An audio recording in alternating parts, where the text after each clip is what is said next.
Jocelyn and I just moved back from California to our house here in Minnesota, and it reminded me of this analogy that I've heard before. You might have heard it before, maybe you haven't, but your life is like your house. Let me explain that for a second. So, in your life, you need people, right? There are people in your life, really whether you want them or not, right? Your friends, your family, at church, your co-workers, whatever that is, right? Your neighbors. There are people in your life, and we need people in our life. That's a good thing, right? God never created or called any of us to live alone. We are supposed to live in community. We're not supposed to be isolated on our own, doing our own thing. We should live, we should interact with, we should cry with, we should celebrate with other people, right? The house analogy has to do with how much you let people in your life, right? So if your life is like your house, just like your house, you decide how much you let people in, right? Just like in your life, you should let people in your life, but you decide how much you let them in. Everybody in the world is allowed in front of my house, on the street, on the sidewalk, right? My neighbors are always driving by, walking by. Anybody in the world, if they wanted to, could walk on my sidewalk in my front yard. There's nothing I can really do about it, right? The only way I'm gonna stop someone from walking on my front yard, I might call the police if they're throwing stuff at me or threatening me, or if it becomes a really bad, violent situation, right? Otherwise, anybody can walk past my house on my sidewalk. It's not a big deal. A lot of that level is social media, right? What do you put on your Twitter, your Facebook, your Instagram, right? You might have a private Instagram account, so maybe only certain people see it, but for the most part, what you put out on the internet, everyone sees. So you have to be careful about what you put out to everybody, and then you also read stuff from everybody. So you gotta be extra careful about what you're actually reading and how much it's affecting you in your life. But the further I get into my house, the more careful I have to be about who I let in and how much, right? So my backyard is a little more secluded, right? The only people that really come to my backyard are people that I invite back there. Now, I'm pretty lenient about who I invite, right? Maybe I'm having a barbecue or a bonfire during the summer. I invite a lot of people, right? A whole group from church or friends or family, neighbors. I'll invite them. Most people can come into my backyard, but they have to be invited first. So that first level, your sidewalk in front of your house, that's everybody, right? Everybody in your life is going to pass by, interact, say things.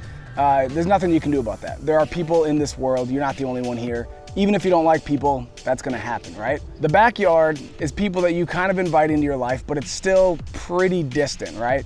So maybe it's a coworker who you see every single day at work, but you never really have any deep conversations with, right? You never really ask about how they're doing. Most of your conversations are about work, right?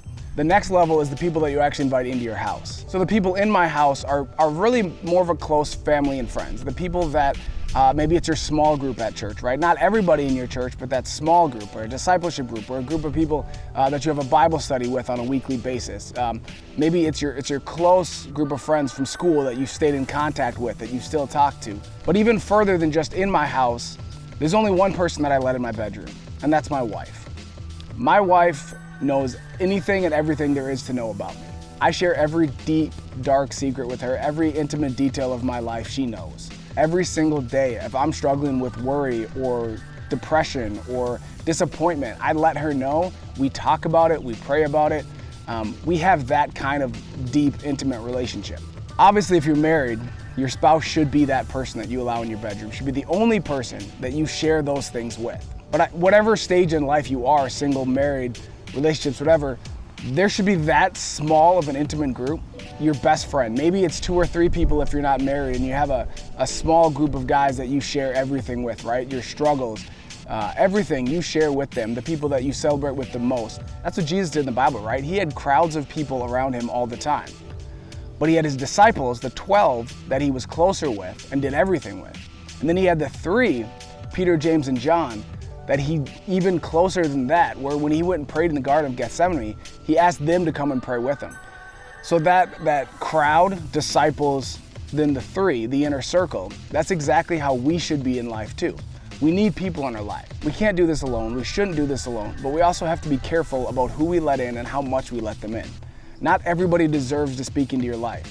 Not everybody deserves to know your deepest, darkest secrets. Not everybody needs to know your struggles. Not everybody needs to know the intimate details of your life. You should have people, a small group that you can share this stuff with, but you shouldn't broadcast it on social media. Not everybody needs to know that.